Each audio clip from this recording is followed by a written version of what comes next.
सवाल ये है जो अभी अभी किया, पहला तो कि आप किसी भी ऐसे धर्म ग्रंथ के बारे में ओपनली बोल के निकल जाएं और आप उसको समझे नहीं, ये एक इशू है।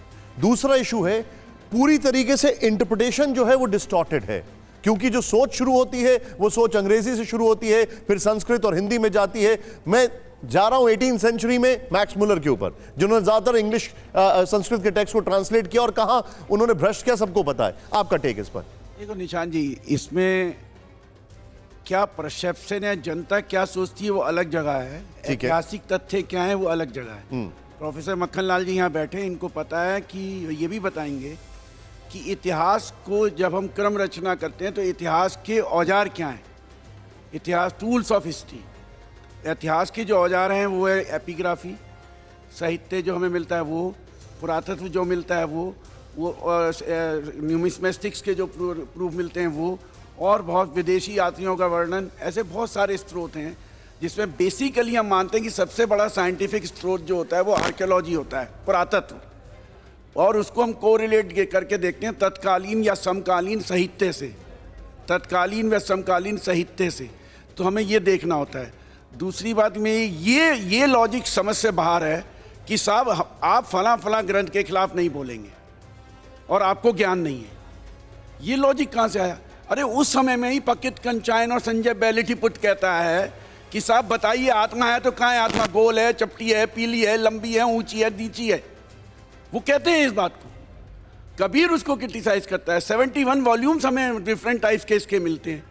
आप जो महाभारत या रामायण की बात करते हैं, हमें एक शांति पर्व को छोड़ के कहीं पे भी आर्कियोलॉजिकल एस्टेब्लिशमेंट एस्टेब्लिश नहीं होता कि साहब ये आप पॉपुलर वॉरियर्स की पोएम्स को आप ऐतिहासिक क्रम की ऐतिहासिक नहीं मान सकते। आप महाभारत को साइंटिफिकली बता रहे हैं नहीं और आर्कियोलॉजिकली नहीं? सुनिए, नहीं, उसका आप उदाहरण देख लीजिए। उस समय जिस समय की संरचनाएं हैं, ये 4वीं शताब्दी ईसा पूर्व से लेकर 4वीं शताब्दी ईस्वी सन तक ये लगातार इसमें आता रहा और एडिशन होता रहा और जाता रहा।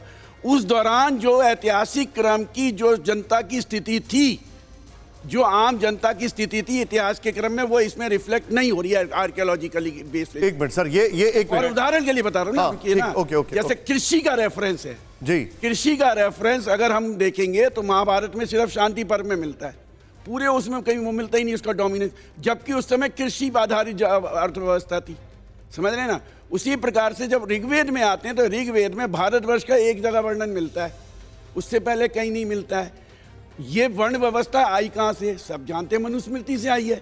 1000 ईसा पूर्व तक कोई वर्ण व्यवस्था नहीं थी। 1000 ईसा पूर्व में जो वर्ण व्यवस्था को बनाया गया उसमें जन्म के आधार पर नहीं थी, कर्म के आधार पर थी।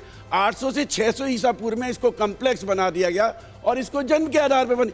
ये डिफरेंसेस सोसाइटी में लाए कौन? ऊंच नीच लाए कौन? यही ग्रंथ तो लाए ना। आप मानते हैं, मानिए, आपका विश्वास है, आप मानिए, ये आपका व्यक्तिगत मत है, पर ये कह देना कि साहब आप आपने यहाँ पे 2 पॉइंट रेज किए हैं।